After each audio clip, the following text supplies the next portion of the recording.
Louvado seja nosso Senhor Jesus Cristo, para sempre seja louvado. Meus caros irmãos, na nossa liturgia normal desse tempo comum, nós vamos agora interromper a leitura que nós estamos fazendo do Evangelho de São Marcos e durante alguns domingos nós vamos ler o capítulo 6 do Evangelho de São João. Esse capítulo narra a multiplicação dos pães. Depois nós temos toda uma catequese, nós falamos discurso eucarístico. É uma catequese de Jesus sobre a Eucaristia. É o quarto sinal de Jesus neste Evangelho. E o objetivo desse sinal é suscitar a nossa fé em Jesus Cristo e também esse amor à Eucaristia. Eu vou lembrar para vocês alguns traços desta cena. O texto fala que Jesus atravessou o mar da Galileia, também chamado Tiberíades. Depois ele subiu a montanha e sentou-se. E uma grande multidão se aproximou de Jesus para ouvi-lo. E Jesus depois ele partilha os pães, distribui os pães para essa gente. Eu disse em poucas palavras para a gente entender todo o sentido desta cena. Ela tem uma ligação muito forte com passagens do livro do Êxodo. Eu vou recordar para vocês. Esse atravessar o mar da Galileia ou de Tiberíades lembra a passagem do Mar Vermelho. Depois o Jesus que sobe a montanha e senta-se, lembra também Moisés quando ele subiu a montanha, o Monte Sinai, para receber as tábuas da lei das mãos de Deus. E também vocês sabem, vocês se recordam, no Antigo Testamento, quando Deus oferece o maná, né? Dá o maná para o povo de Deus. Nós nem sabemos o que é esse maná, né? A própria palavra diz o que é isto, mas é o Deus que alimenta o seu povo. Então Jesus também que partilha os pães. A intenção de João é apresentar Jesus como esse novo Moisés, né? Que oferece também a nova lei e que acompanha o seu povo, né? Que oferece o alimento ao seu povo. Depois vem uma catequese sobre a Eucaristia, nós vamos continuar nos outros domingos. Nesse domingo, há apenas essa narrativa da multiplicação dos pães. Mas nós já podemos fazer uma ligação Eucaristia e vida. Na Eucaristia, nós usamos o pão e o vinho. É a matéria principal. O pão e o vinho vêm da bondade de Deus, é claro, vêm da natureza também, frutos da natureza e do trabalho do ser humano, né? Como a gente pode perceber essa ligação profunda entre a Eucaristia e a vida, né?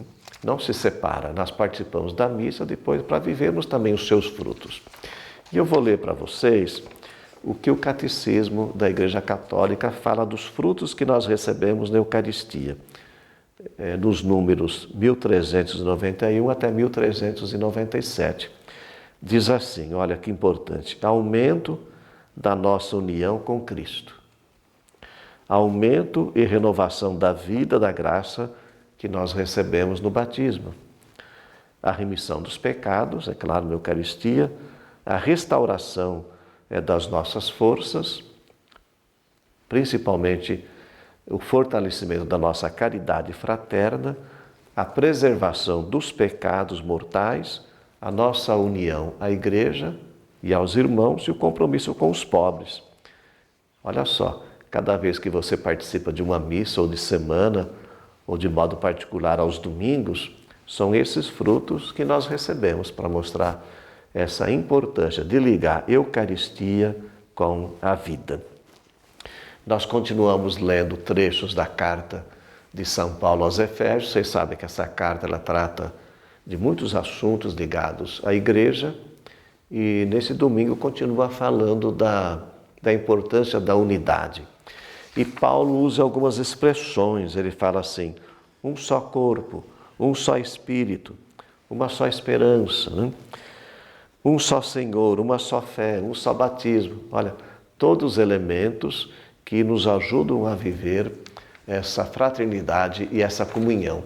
E no início da leitura da carta de São Paulo aos Efésios, ele apresenta também alguns fundamentos que ajudam a viver a unidade.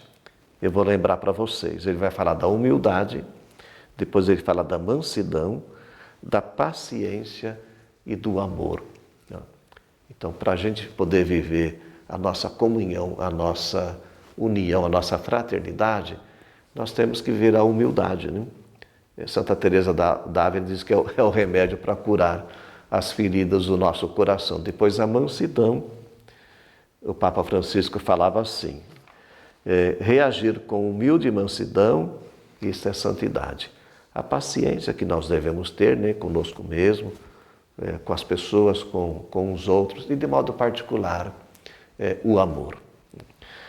Nesse domingo nós vamos rezar pelos idosos, né, pelos avós e pelos idosos, próximo da memória de São Joaquim de Santana. E o Papa Francisco instituiu agora sempre o 4º domingo de julho a nossa oração pelos idosos.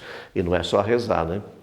O Papa Francisco quer que valorizemos essa presença em nossa vida. E essa é uma tradição que vem da Bíblia, do povo do Oriente. Como é importante nós percebemos essa presença dos nossos antepassados, daqueles que já viveram a sua história, a sua vida. A pandemia provocou muito sofrimento para com os idosos.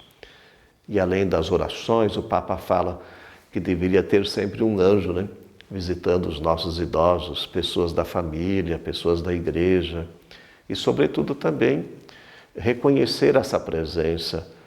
Se você que é idoso não recebe a presença de alguém por causa dos limites da pandemia, você pode receber a presença de Jesus na sua palavra e você também pode rezar, né? Eu vou recordar o que o Papa Bento ele dizia, né? Ele falava da importância da gente rezar pelo idoso e o Papa falava assim, a oração dos idosos pode proteger o mundo. Olha que missão importante, né? Para quem é idoso. E aí o Papa Francisco ele continua dizendo, a tua oração é um pulmão de que não se podem privar a igreja e o mundo. Então as nossas orações e de modo particular a nossa bênção a vocês avós e a vocês idosos. Abençoe-vos o Deus Todo-Poderoso, Ele que é Pai, Filho e Espírito Santo. Amém.